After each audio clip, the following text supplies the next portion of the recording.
Hello, and welcome back to the Business First Creatives podcast. Guys, I'm going to kick this interview off with a few jokes about the person that I'm interviewing today.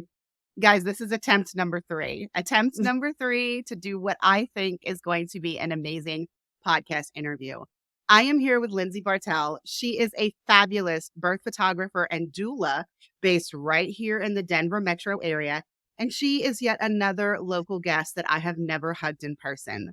Lindsey, how are you doing this morning? I'm doing good. I can't believe we've never hugged in person. I feel like I know you. I know. But let's talk about the fact that, guys, this interview was first scheduled on January 27th, which is over 4 months ago. So, Lindsey's a birth worker, and that's why I invited her onto this podcast. But we had to reschedule twice because Lindsey ended up at a birth. So, Lindsey, tell me about yourself. How did you get into the birth photography doula world? I just have to say that it's the birth gods that laugh down upon us when you schedule anything. I think there's bumper stickers and t-shirts that say, unless I'm at a birth. So yes, you can commit unless I'm at a birth. Yeah. I came into things a little bit differently than most birth workers. My degree's in photography. My passion has always revolved around the arts, and I've always had a camera in my hand or been wanting to create or build something. And so that's what my degree is in. And I didn't really know what I wanted to do with it. So I stepped away for a bit, got married, had kids. And once I was having kids, I actually became very passionate in all things postpartum, breastfeeding, pregnancy. It's sort of backwards. I really became fascinated with all things postpartum and attachment parenting, and thought I might go into the realm of La Leche League breast lactation consulting. And then when I was pregnant with my second, I had moved to Denver and I discovered that birth photography was a thing, and was just blown away that I could potentially combine these two passions into one and make a career out of it. And it was just one of those moments that I don't know that a lot of people get to have. That's just this aha moment, where you just are like, all of the things that I'd done in my past, just made sense all of a sudden, right? They just all of a sudden aligned into this one thing. So no, that's amazing. And I actually didn't know that you had a photography degree. So that makes it make even more sense. So the photography came first. How did you move into doula work? Because I know during the pandemic, a lot of birth workers got certified in being a doula just so that they could get into the hospitals. But that's not you. So how did you get into doula work? My first birth, I just was in that space and I just knew that I needed to do more. I wanted to be more involved than just quote unquote a fly on the wall or just a documentarian. This innate power and wisdom that we have as birthing people is it's truly magical. And I wanted to be able to, I knew inside that I needed to go deeper into that support place. I remember I was at my first home birth and I was documenting the mama who was in the tub. She was leaning over the edge and she was reaching out with her hands.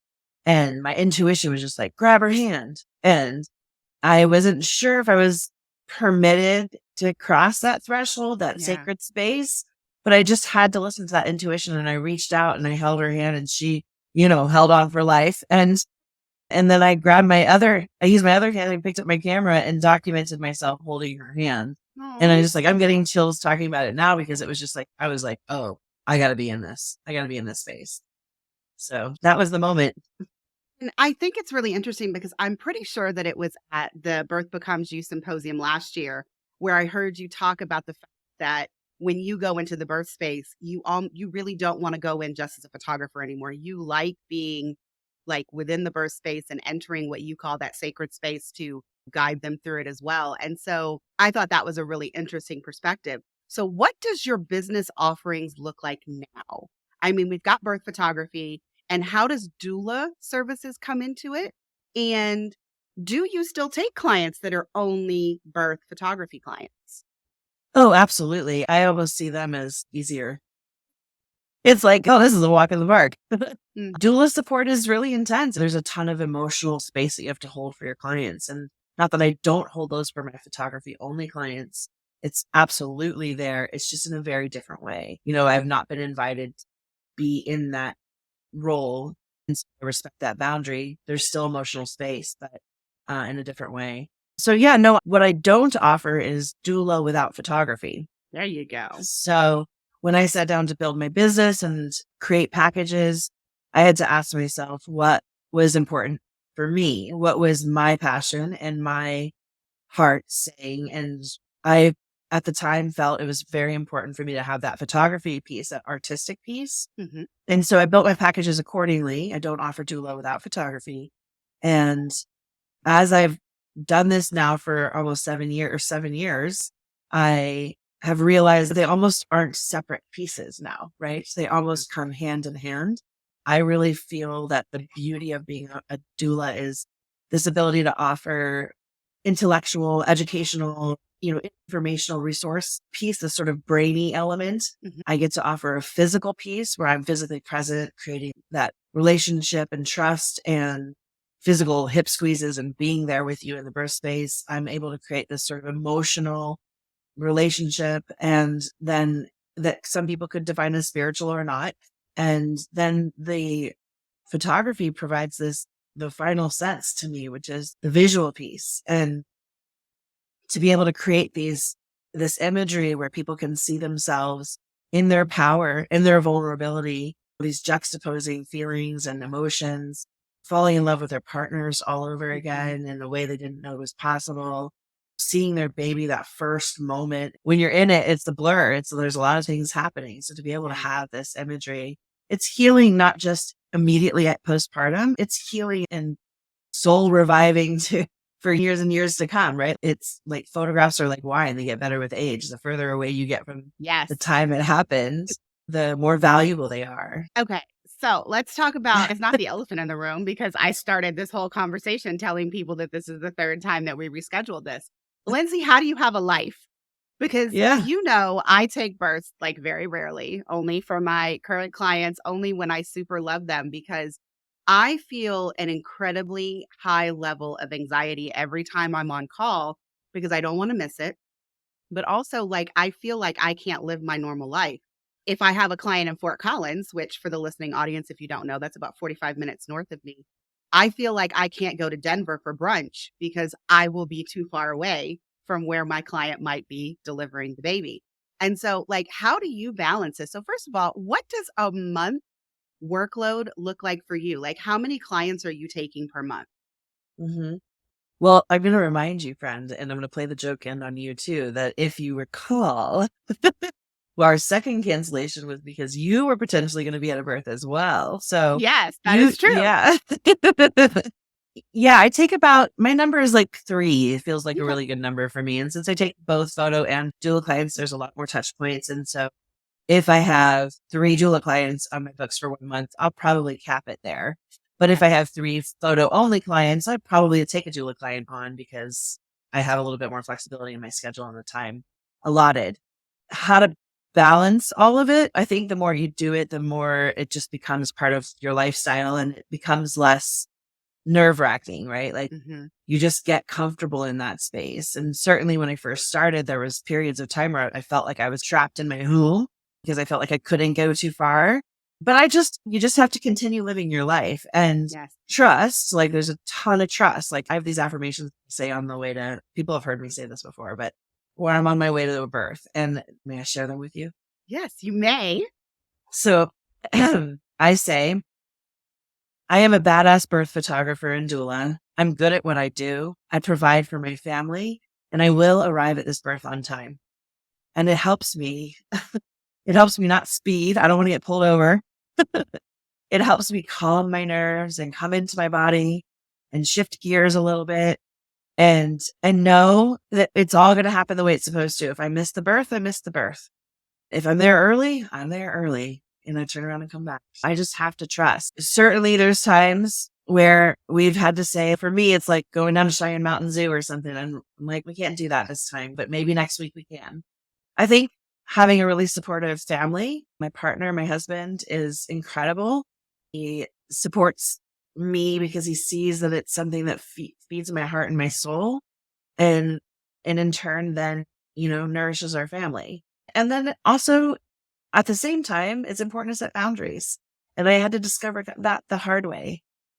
When you start your own business, you kind of dive in the deep end and just, I want all the business. I want all the clients. Give me, give me, Yes. give me, give me. And then all of a sudden you find yourself and you're like, oh crap, I have a lot of clients and I'm busy. and, and I didn't set aside time for myself or my family. And then because of the nature of the work, I had to wait I had to wait several months before I Mhm. could carve off time. And so doing that the opposite way as I move into each new year and saying, okay, these are important months for my family. June and my kids both are born in. I try to take June off or light. Okay. In December, now that my kids are older, I can't tell them that Christmas is tomorrow, not today. And so we protect December. My husband's birthday is that month, Christmas, Thanksgiving. And so we protect that month now too. So setting boundaries and having a supportive family really is a network, of course, too, of Yes. supportive birth workers to help in the event that I was kiddo or I'm at another birth, because that Yeah. happens. And it does happen. It does happen that you're at one birth and potentially one of Hmm. your other 3 clients, or even a client from the next month, goes into labor early. I think what I figured out after you and I had a conversation, I called you, I didn't know you, I was looking for a backup for a birth that I was potentially taking. And I think what I realized after I booked that birth and then didn't end up shooting it because they ended up getting induced on the one day that I was not available. Long story. But what I figured out after that was that you and I are in very different places. Like, I am only taking this occasional birth. And so it really does feel like when I'm on call, my life stops. Versus for you, it's just an everyday part of life, your business, your family. And you are doing this for multiple clients at a time. And I finally had a come to Jesus moment, if you will. I was like, okay, so am I going to do this and take more clients and make this my life? Or am I just going to do this occasionally when like I have this one really special client that I feel like I can't say no to?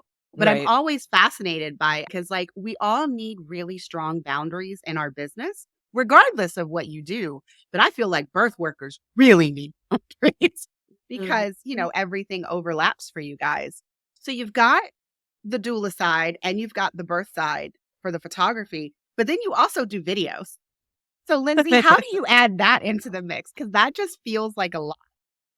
Yeah, so I never guarantee all 3 services for one client. Okay. I know that there's people out there that do, and that's awesome, but I never for if a client hires me for doula and photography, my understanding is that those are their top 2 priorities, and if they express interest in videography, I'll tell them, "If I'm at your birth, the day of your birth, and you guys are rocking and rolling and you don't need me to be super hands-on, then I can step back and I can be more in that documentary role. But if you are needing me to be more hands-on, which is why you hired me, then I won't be able to produce enough video clips to feel confident in delivering a full product to you. Hmm. So if I'm able to deliver a full product, I'll tell you after the fact, you're not obligated to buy it. You don't have to, it's a trust-based relationship, and then trust goes both ways. Most people are really confident, comfortable with that. And I think we just talk to people about what their priorities are. Which one's most important to you? The documentation, the support, and yeah. And then I think the bulk of the video work comes in post anyways. It's pretty easy to toggle back and forth between photo and video. It's the production afterwards it's a really interesting piece. You have to be like in the zone where you can't force creativity to happen. Nope. And so There's no it's asking so your client to do something for you when they're about to birth a baby. I mean, that just doesn't happen. we're watching Better Call Saul or Breaking Bad. The cinematography in those, if you've ever seen them, is Hmm. phenomenal.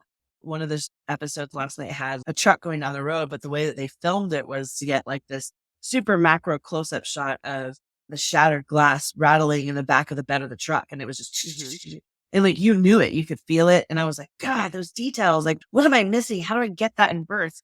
And my husband was like, what if you like got a clip of them putting on their slippers and you're on the floor and you just got this. And I was like, yeah, but like, I have to like know that's going to happen. I can't be like, wait, can you stop and do that again so I can lay down on the ground and get my camera? So Yeah. it's definitely a different kind of way of shooting for sure. And then creating in post is unique. Yeah. Yeah.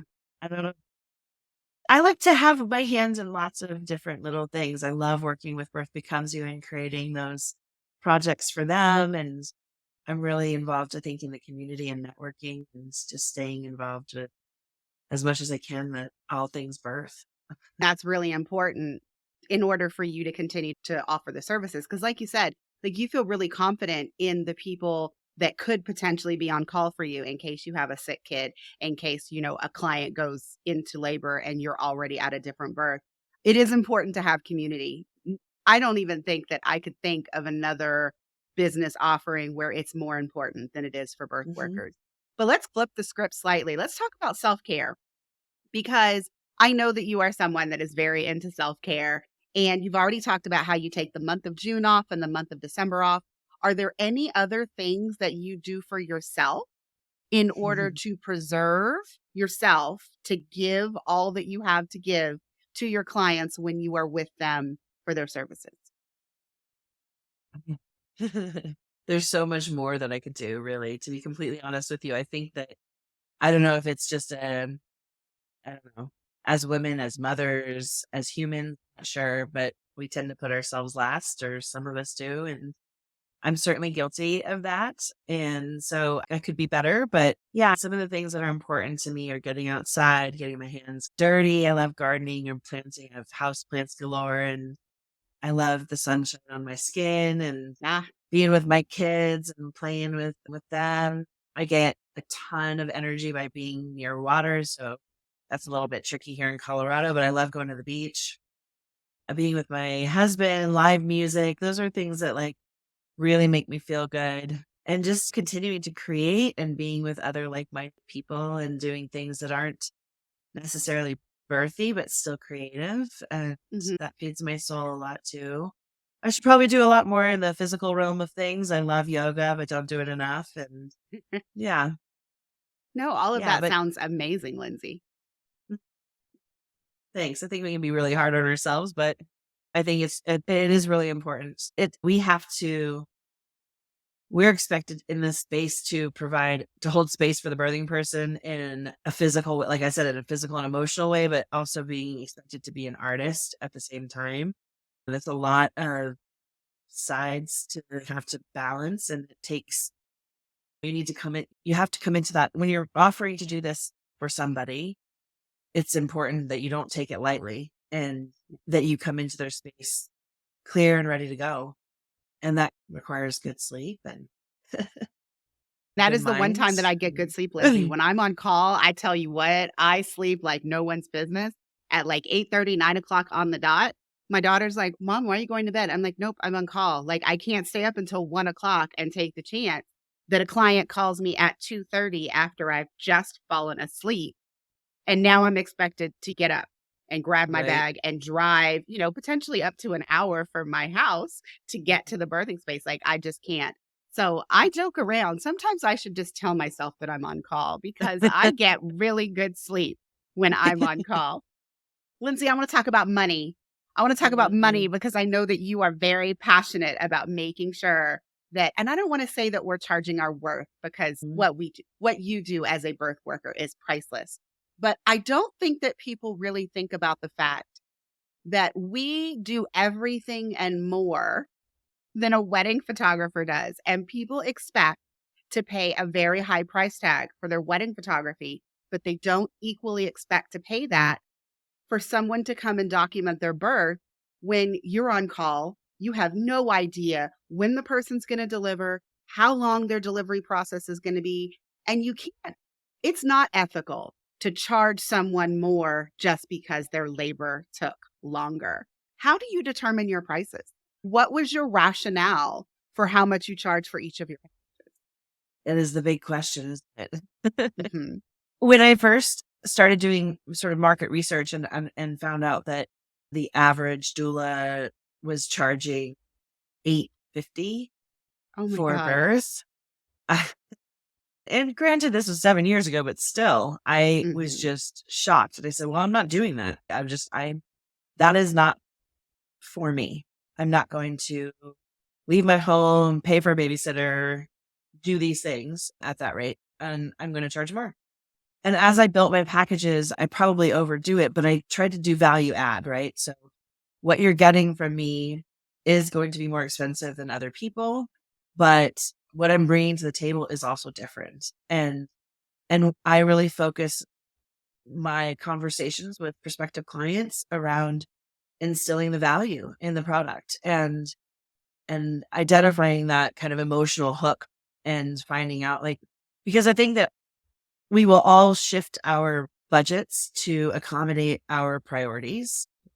We do it regularly throughout life, whether we're aware that we're doing it or not. And it's not always that the money isn't there. It's just that we have prioritized it differently. And if we make some adjustments, then we can do the things that we want. Maybe like going to Disney for you is important, I right? mean, And so yes, you have Lindsay. adjusted just I slightly, have right? adjusted. Yes. No. And this year it's a lot less because of other expenses. Like Sure. this coming year, we are prioritizing Chloe's education. And so I'm about to pay a very hefty bill for her new school, and there will be no more Disney trip after her birthday. That's just a reality. But, Mhm. as much as I love Disney, I love my kids' education more. And so that was just a shift Right. that I had to make. I'm sorry, we went off on a tangent. Continue, No, Lindsay. but that's the point, right? That's exactly my point. And Disney's not cheap, and the school and the education's not cheap, but it's important to your family, to your lifestyle, to your future. And sometimes that's valued by the memories that you're creating at Disney. Sometimes it's valued because your daughter's going to receive an education that she'll be able to use for the rest of her life. Both of those are equally important for very different reasons. And so I really try to communicate that with my clients when we're talking. And the price tag then doesn't become such a shock. And it is sad that it's a shock when people are willing to drop $10,000, $20,000 on a wedding photographer and not on birth of their child.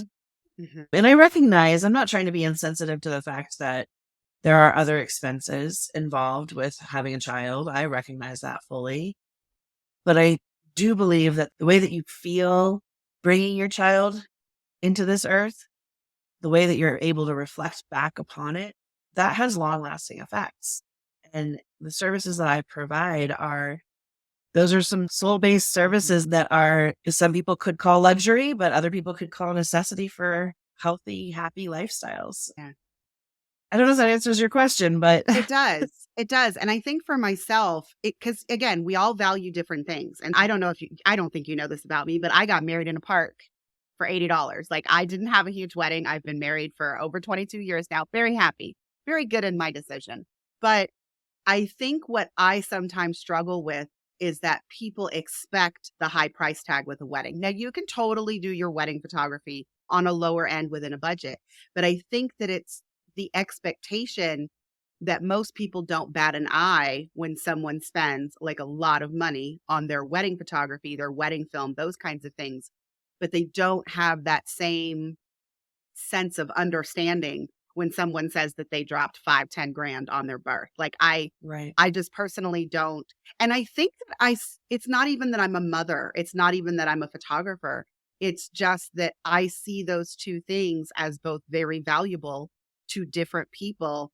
And so I sometimes get just a little perturbed when I see people judging people for one and not the other. Yeah. Totally. Yeah, and everybody has to start somewhere. I certainly have charged $500 for a birth and when I first started, and I offer discounted rates for the clients that I feel come to me and really respect the value of what we're offering. And I have built that into my budget so that I can offer those discounts to people. And I'm there's ways we also are very accommodating in finding ways to make it easier for the family to budget payment Mhm. plans, gift registries. We don't need 1,000 onesies and receiving blankets.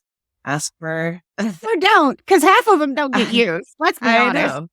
Ask for $50 towards your photography or your doula. And that means a lot. That stays with you forever. Mhm.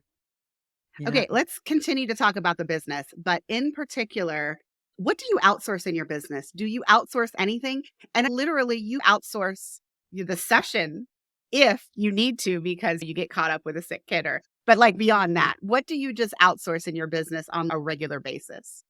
I am a control freak, which is I do know that. yeah, which is hilarious because when people were like, "Wait, you're doing birth and you can't control that. Are you okay?" Like, actually, it's a really nice balance to give away some of that control. But so I only just started outsourcing, and I am using a wonderful gal named Hannah that is helping me with my social media.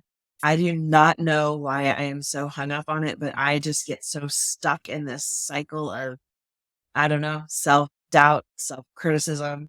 This Mhm. image isn't worth sharing, and these words are stupid, and so then I just don't post. And I do know that when I post, I get inquiries and people like to, I love sharing the stories. And so I've been working with Hannah and she is amazing. And I just feel like a better person and a lighter person with my job. Like that is happening and I don't have to do it. And It's Lindsay, been great. if it Thank matters to you, I have been noticing the uptick in your Instagram posts and you. bravo. And it's funny, I was interviewing someone else for my podcast recently, and I didn't realize that they were still editing all of their own images. And I just thought that was so interesting that, like, the first thing that she did was hire a virtual assistant to do like other stuff. And she, at this point in her business, I think she's 6 or 7 years in, she's still editing her own images, but like she has an entire team of people who do other things. So I Other just things. want to reiterate now that Lindsay has said that her first outsource was her social media, that guys, just because I tell you or someone else tells you that the editing of your images is like the low hanging fruit, guys, the low hanging fruit is whatever is taking up the most brain space for you. Mm-hmm. So for Mm-hmm. Lindsay, that was she wasn't posting on social media because of the self criticism. And now that she's hired someone, guys, she's posting all the time and it's great. So you just got to figure out what you feel comfortable outsourcing in your business and go with it. I mean, absolutely you and your product, your service, doing everything on Dubsado and getting that stuff automated has also tremendously helped. And that's outsourcing. And I'm using a client management system to help me get some of those automated things out that those things take time and it has totally changed my business. So thank Uh, you. Lindsay, I really do appreciate that. And guys, I did not pay her to say that. But I really love it when I see business owners who are thriving and have been using a CRM for quite some time pop into my course and still get value. Because that is a question that I get all the time, Lindsay, is no, I've been using Dubsado for years. Like, I don't really think I need your course. Like, I just need a couple things. And then people pop in there and they just really don't understand all of the other things that they could be doing. And it is outsourcing. I make a joke somewhere on my sales page that having Dubsado is like paying a virtual assistant $40 for the month instead of $40 an hour. Like you really do get a high return on investment. So it's not for everyone, and I understand that, but it is life changing if you embrace It it. is. And I've had clients come back to me and say, I really appreciate your communication, your flow. It was easy. You stayed in contact with us. And, they feel that they've experienced it and it makes a difference. Yeah, it does. Okay, Mhm. so we've talked about outsourcing. What was the Mhm. best investment that you made in your business overall? Wow. I know. I did. Yeah, probably at the very beginning, I hired a business coach that helped me create those affirmations that I repeated to you at the beginning of the Mhm. call. Because I think as artists and as small business owners, there is the imposter syndrome that sneaks in there. And for some people, it's stronger than others. And sometimes it ebbs and flows. And for me, it was pretty darn strong. And I was butting up against my own boundaries and my own walls, I guess is a better Mhm. word. And so she helped me identify what those were and how to tackle them and face them.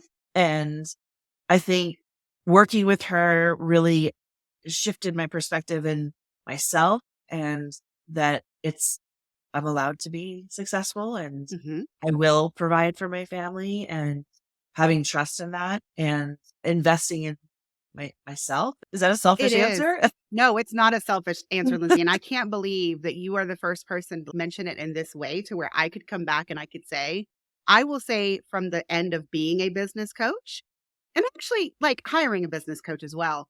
I don't think that people realize that a lot of the time what you're looking for in a business coach is not their recipe for success. It's Mhm. affirmation that you are doing what you need to be doing and the confidence to go forward. Like, I Mhm. really do think that is a piece that people really overlook because we all have a little bit of imposter syndrome. And it's one thing for me to ask like my business bestie, like I did this, what do you think of it? I mean, that's one perspective to have them tell you, oh, no, it's great. But you're always questioning whether or not they told you that because you're friends or Right. whether or not they actually have the qualifications to tell you that you're doing it right, like those kinds of things. And when it comes to actually hiring a business coach, you are hopefully hiring someone who is further along with you, is where you aspire to be. But them giving you a recipe is probably not the best thing that they're going to give you. The best thing that they are going to give you is a pat on the back and say, you're doing great, and either continue to do what you're doing or giving you some suggestions.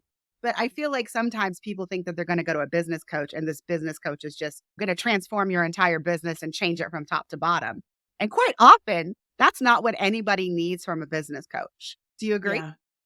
I do. And I also don't think there's never going to be one formula or equation or recipe because as humans, as artists, as business owners, we should always be evolving and growing and changing. And so how could one formula be applied to over Hmm. top of all of that? So I absolutely found that and have tried to take it. And I would say the second piece of investment for me has been networking and connecting with the community locally and sharing that enthusiasm and willingness to sit down and spend an hour or an hour and a half of my time with a brand new photographer that is like, I don't know what to do or where to start. That doesn't give me money immediately, right? That is not a return investment instantly. And I'm not invoicing them for my time. But in the long run, in the grand scheme of my business, it has proven to be very lucrative because I have inserted myself into the birthing community as somebody I hope that is known to be helpful and Hmm. willing to support and encouraging and available and interested and genuinely caring. And that does have a long-term effect. And so I would say that's my second best investment. Okay. And I don't want you to shortchange yourself, Lindsay. I mean, you said how it affects your business, but anything that we can do to bring the birth community up as a whole affects us all. If we can Right. get the world to value what we do as birth work more, it does really benefit all of us, no matter what level of birth photography or doula business you're at. The more education that we all get, the better product that we're all putting out, the more value the outside community will see in what we do and what we produce. Mhm. Absolutely. All right, Lindsay, here's my last question. So, are you ready? It's the question that I ask everyone. What's your biggest fuck up in your business? What did you learn from it? And how did you grow? Whew. Oh man, I've made some mistakes. I would have to say it's the boundaries. It's that moment I shared with you earlier where I found myself, I looked at my calendar and I was like, oh crap. I am booked. It's January and I am booked until August. I'm coming out of 6 or 8 months with not having any time off, and I'm looking forward to 6 or 8 months without having any time off. And I'm tired and I made a mistake. I I over overdid it. And Hmm. that's not healthy for Overcommitted. anyone. It's not healthy for me, my body, my family, my ability to pr- produce and return what I've promised to be the best I can be. I was tired and I was making mistakes and I was missing deadlines, and I that would have to be my biggest mistake. Yeah, but you've And how definitely I learned fixed from it, it, Lindsay. and I did. I said, I took off 3 months. I stopped my calendar that year and I said, I will not take anyone for 3 months. And I took off 3 solid months and I tried to recover. And then before I started the next calendar year, I sat down and I blocked off times and I said, I will not work during these times. Good job, Lindsay. Let me my hands at you. Lindsay, if the listening audience wants to learn more about you, your services, where can they find you on the internet? Oh, thanks. LindseyEdenPhotography.com. I'm on Instagram as Lindsey_Eden_photography. And same thing on Facebook, Lindsey Eden Photography. Lindsey, thank you so much for joining me. I mean, Thank this you. was a highly anticipated conversation since I it's know. been 4+ months in the running, but I am so glad that we were able to sit down and chat about this today. Guys, that's it for this episode. See you next time.